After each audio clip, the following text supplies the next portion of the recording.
We are Ole Miss Rebels.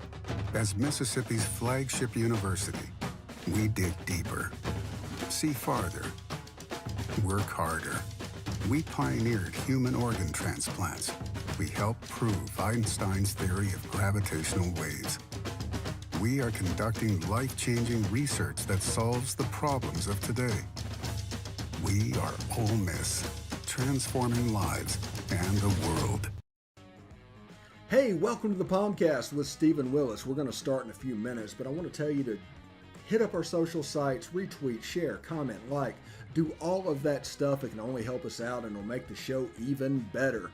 But we're getting ready to give you a lot of good Ole Miss information, and I just thought I would tell you that because the POMcast is starting. Well, it's starting right now. Wait, no, that's a little early. It is starting right about now.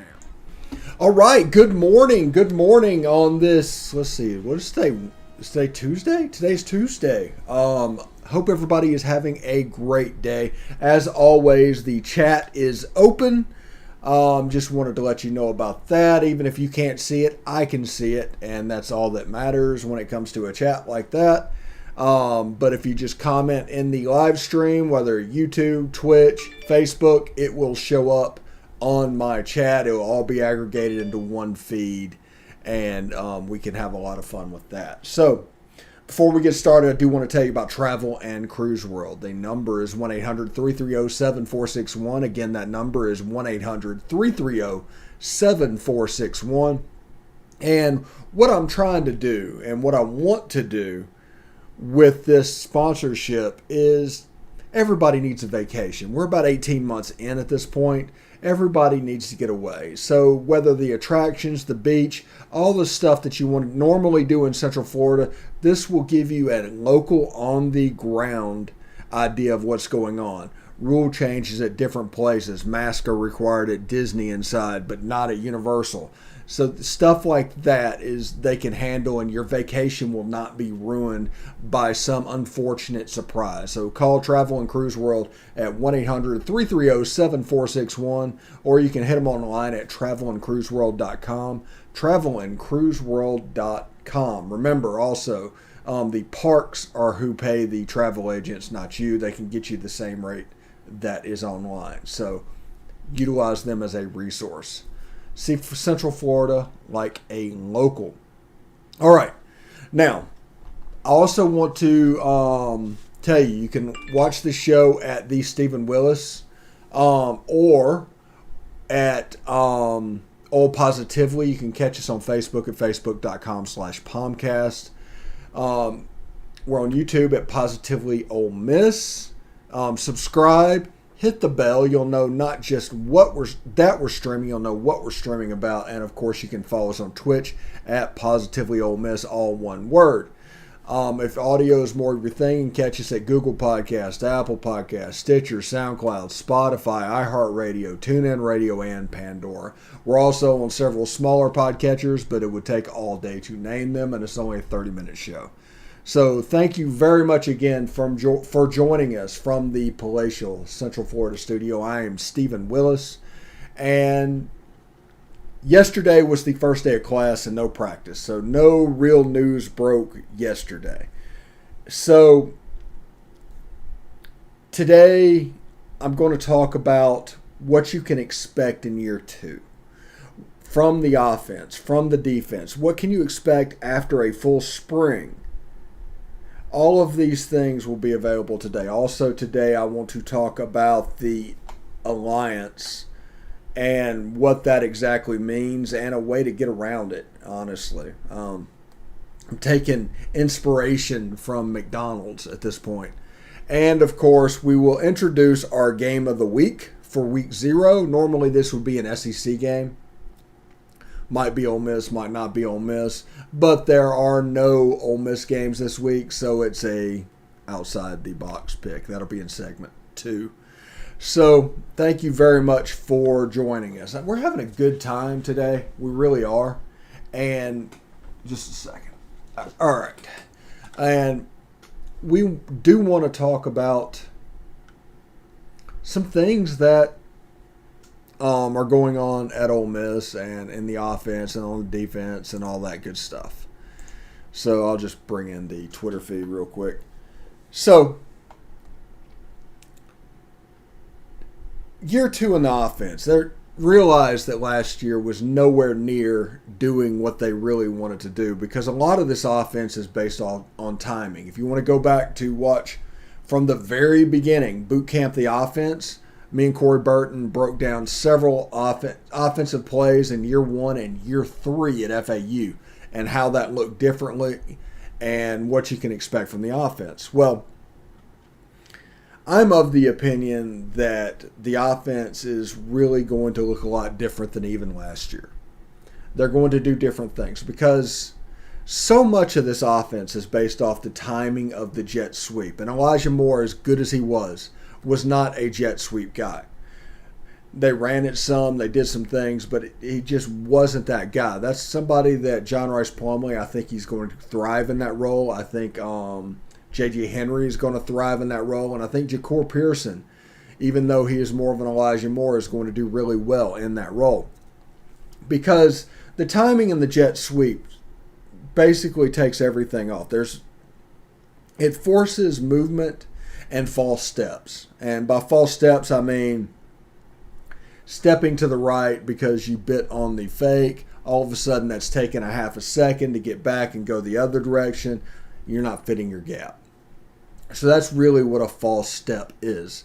And the jet sweep is designed to make false steps.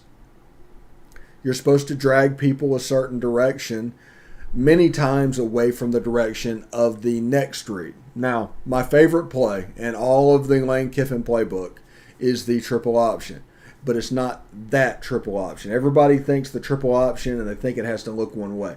But that is not the case. The first option of this play is the jet sweep. The second option is you can pull from that jet sweep and give to the running back running an inside zone. Option 3 is the quarterback going out the other end. So you can see how this would torture linebackers. This whole offense is designed to torture linebackers. And you're forcing false steps and indecision. Basically, you want them to think. You want them to be slow. You want them to bust. That and the tempo and everything else is designed to put a ton of pressure on college athletes that only have 20 hours a week to really discuss what's going on, to practice it, to go on to the next thing. And that's important to know because that is the major aspect of this offense. This offense is designed to make the defense mess up. It's incredibly simple what they do offensively. It has to be to go as fast as they go. But it is designed to make the defense think and to mess up. And because they only have 20 hours of prep time, it's designed to destroy a game week. So within preparation of the game week, you can see that all of these things have to be put in for the defense in order to prepare for them. If they're not, that's going to be a problem. But there's only 20 hours in a week. And a service team period may only last 15 to 30 minutes twice a week. So you're looking at 30 minutes to an hour of actually on the field prep time. There's going to be meetings and things like that to where you can do head work, but there's actually not a lot of time. And this offense is so unique what they do. It's designed to torture those linebackers. And by torturing those linebackers, they come up to fit the run. All of a sudden, the space opens up behind them. They can't be right. And in year 2, you can pretty much take to the bank that this offense is going to look a little bit differently. It just is. It's going to be equally at a minimum as effective. It might be more so. But with people like Henry Parrish and Jerry and Ely and then the big guys on the outside, I'm looking for Braylon Brown to step out. I think he would have been a 5-star if this would have been a normal year to where you could look at recruiting and evaluate them over the course of the year, and there's several camps and opportunities and then games and then the all-star games to make. You take those away, you couldn't jump up. But I mean, he's a guy that was running 4.5, 4.6 on that very soft South Florida turf. Now he goes up to that hard stuff up there, and he's going to get a little quicker. His hands are already exceptional. He plays the position after watching him. He has a little bit of Dante Moncrief, a little bit of Laquan Treadwell. I think he's more of a Laquan Treadwell type impact on this team moving forward. So that's going to be a big thing. So if Jonathan Mingo doesn't step up, if Dontario Drummond doesn't step up, you got young guys like him and Brandon Buckhalter just nipping at the heels of what they can do. We've got a ton of receivers. In the slot, you got John Rice Plumlee, you got Ja'Cour Pearson, you got J.J. Henry battling for reps. Because remember, there's not a lot of substituting done on this offense. They can't, like I said. If you look at how fast they go, they can't do things like substitute. The offense cannot be overly complicated. It's not going to look like the Sean McVay system for the LA Rams. It's not. It's going to look closer to honestly what it looked like when Phil Longo was here, because they just pare down what they do. Now, 90% of the plays are that. 10% of those plays are shot plays designed to victimize a specific defense. And, you know, if you see them and they work out, like the third touchdown against Vanderbilt is one of those. That was my favorite touchdown last year. The 90-yard bomb against South Carolina, that's another shot play that was out there. And it's designed to give you the matchups that you need. Those will still be a part of the offense. That's not going to change. But now the other 90% will look like the minutia of what's going on. You see more jet sweeps. You see more inside zones. Remember, this team is a 60% run team. People forget about that because big plays happen in the pass game. But it's a 60% run team. And that's not going to change. If anything, this year it's going to be more because of Jerry and Ely and Henry Parrish and Snoop Connor. We are stacked in the backfield. So there's that. On the defensive side of the ball, year two is going to bring a continuity. You saw them over the course of the season get better and better and better. The first 3 games of last season was a disaster. I mean, it just was. And I told you exactly why I thought that happened. That's because of lack of spring, lack of fall camp, lack of film to make personnel decisions by coaches. All of a sudden, during the games that is happening, instead of scrimmage, you're making decisions based off those games, and you might have the wrong guys. You know, you make a guess, the wrong guys out there on the field. And, you know, as you can see, over the course of the year, it got better and better and better. I mean, there was a 10-game SEC schedule. There was no Austin Peay there. There was no Louisville. There was no Tulane to get right before Alabama. It was Florida, Kentucky, Alabama. Florida with Kyle Trask throwing the ball over the field to Kyle Pitts and his other guys, using the circus concept like crazy. And then you go to the run offense that Kentucky was running, what they were doing. It was a little bit different. Now, so it's about run fits and what's going on there. And then you go to Alabama, which was really the best of both worlds. And then after that, they started getting better and better and better and better. And by the Indiana game, they were fine. The only problem they had in the Indiana game was that they ran out of gas in the fourth quarter because there was only 12 or 13 of them. Maybe this year, you know, our goal is 22 players that can play on defense. 22 players. I expect by the Louisville game, that number this year to be at 16 or 17. That's not a hard expectation, and with the recruiting, 16 or 17. I expect by the end of the season that 22 to be filled, honestly.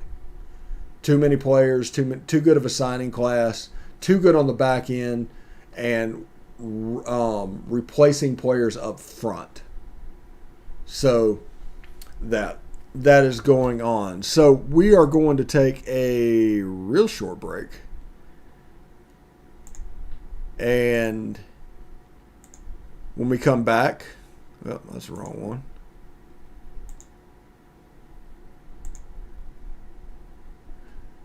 When we come back, we will talk about the Alliance, and we will talk about the game of the week. So everybody stick around. We'll be right back.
All right, welcome back to the POMcast. I'm, of course, your host, Stephen Willis. Hey, do me a favor.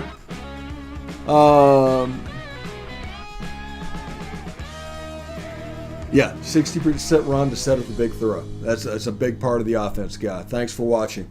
Do me a favor and join our Patreon.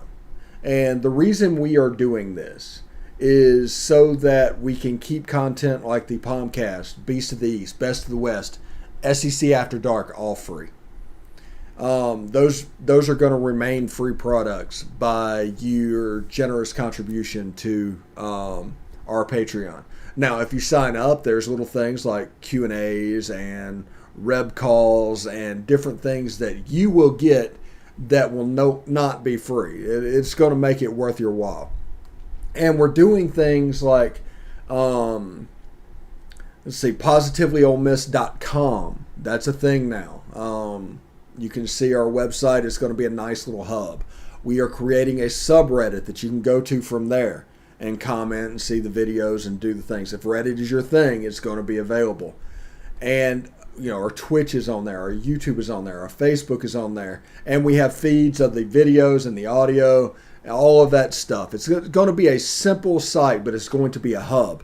Because basically what we want to do is stack all these social medias on themselves. And whichever one you like that you prefer, you're going to be able to listen and watch the show on there. Whether through a link or however we do it, that is going to be the plan moving forward. So we're going to have a lot of fun. But, we have the subreddit at Positively Ole Miss. You can get there from positivelyolemiss.com. Facebook, we're all over that. We have a Facebook group that you can comment that works really a lot the same as a subreddit. So both of those will be there. We have our Facebook page. We have our YouTube page where videos actually go. And we have our Patreon, which you can go from our central hub as well for all the other stuff like the exclusive videos like Reb calls or an interview. I think this week we have an interview with the Junction blog, and next week we have Biscuits and SEC stopping by again to talk a little football. We're going to put those on the Patreon. That's what we're going to do. You're going to get them first access there, and then they'll be available later on in the week. So I do want to talk about, sorry about the noise. The yard guy is cutting the yard at the moment, so if that goes in, so I apologize for that. He's right outside my window at the moment. So the Alliance, the Big Ten, Pac-10, or Pac-12 and ACC Alliance, that's being announced today at 2 Eastern, 1 Central. Now, I think it's absolutely hilarious that it takes 41 teams to have as much mojo as the 16 in the SEC. I think it's absolutely hilarious that you can have as much mojo in the TV room with 16 teams as you can with 41. And this alliance is all about inventory. It's all about inventory. It wants USC versus Ohio State to make the TV contracts worth a little bit more money.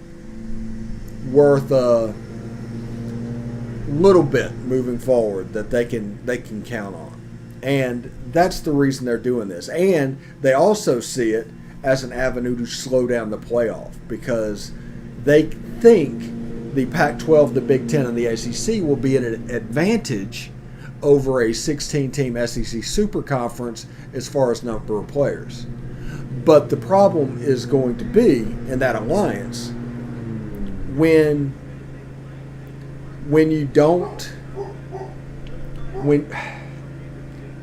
the problem with that alliance is going to be whenever you don't have that inventory to begin with, and the SEC is going to get, might be a 2-loss team getting in the playoffs because that team is going to be better than the Pac-12, than the Big Ten, than the ACC because of the wars they're having to go through in the day. That's just the way this works. But the second thing I talked about that they're trying to do is to slow down the bringing in of a 12-team playoff, slowing that down a little bit. And that would be huge, absolutely huge for the Big Ten, Pac-12, ACC, if that was the case because of that 14 playoff and what that would mean. But here's my theory of how we could get around that. And I think that can happen relatively easily, and that is by recruiting and creating our similarly own alliance with the Sun Belt, Conference USA, American, which I hate to break it to everybody, those alliances are already there. But go get the MAC. Go get the Mountain West. Get the rest of the G5 that slowing down this playoff would actually cost them money. Now, nobody cares about those guys whenever they're thinking about what's going on, but those are going to be the votes that allow the expansion of this playoff. The Mountain West, the Mid-American, the Sun Belt, the Conference USA, the American. Those are going to be the conferences that determine whether or not this expands. If I name those 5 conferences, it's probably at 65 or 70 of the votes in there. So the 41 of the Big 10 in this thing just will not matter if you can treat it like McDonald's. Like Ray Kroc, when he built up McDonald's and was fighting with the creators at the beginning, basically figuring out how to do what he wanted to do with their idea, was about buying the property that the building actually sits on. Because before then, you were basically renting it and you put it up and everything going. But McDonald's realized, and Ray Kroc realized, that if you own that property, you have a little bit of power. And by having enough and accumulating enough of that power, you can force things to go a certain way. And the way this can work, the buying property like McDonald's did, it would be if you got those smaller conferences as an ally with the super conference, the SEC. Now, the thing that would absolutely break the bank, I don't think this is going to happen, but would absolutely break the bank would be go ahead and expand to Conference USA, to the American, to the Sun Belt.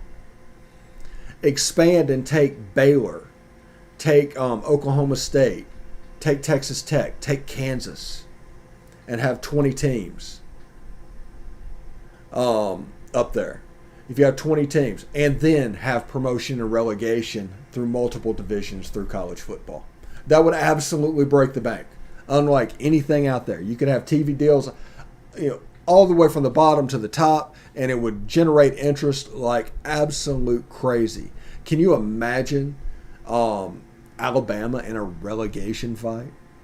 Can you imagine what would happen then? Can you imagine LSU fighting to not go down to the American and then the next conference down, Conference USA and the Sun Belt? And they're all in the SEC. The SEC owns this whole thing.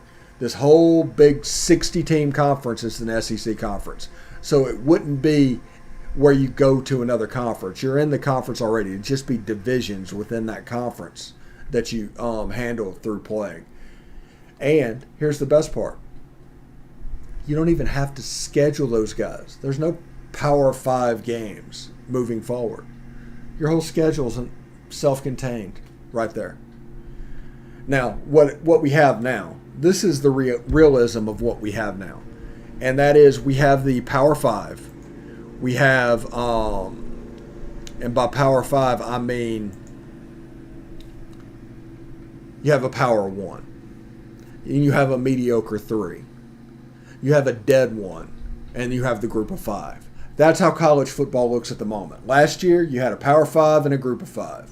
But now you have all those different categories and it's becoming a niche thing.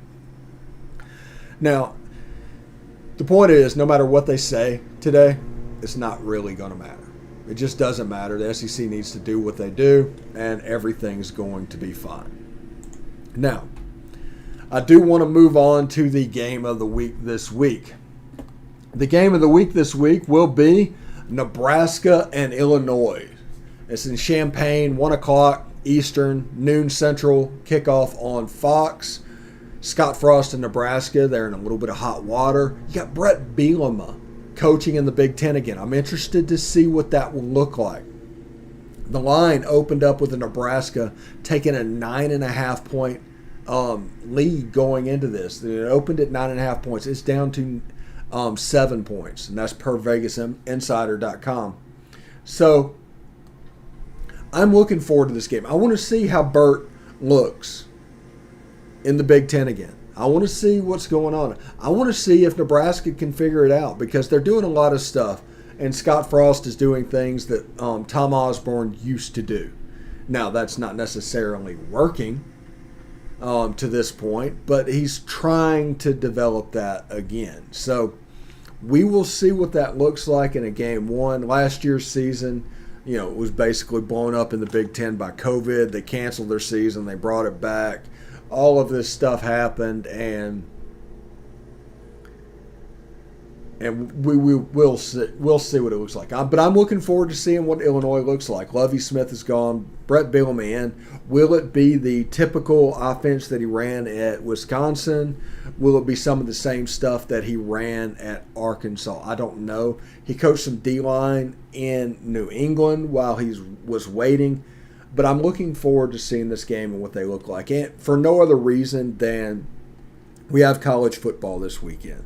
We can watch this game. We can enjoy this game. We can root for whoever we're going to root for. And just get ready for the next week. Next week, we're going to do a game of the week again. Hopefully by Tuesday. Just like today, but it'll be an SEC-centric game. So the SEC will be the game of the week. Next week, by the way, will probably be Clemson and Georgia. Just heads up. I mean, that's probably the game of the week. Although I am looking forward to Miami and Alabama. I do think there's many landmines in that game. I don't expect Miami to win, but they could win that game. Anyway, I'm going to give you a little bit of time back. Thank you very much for joining us today. And, we're having a good time. We're having a lot of fun. But thank you very much for joining us today, and we will catch you next time. Hotty toddy.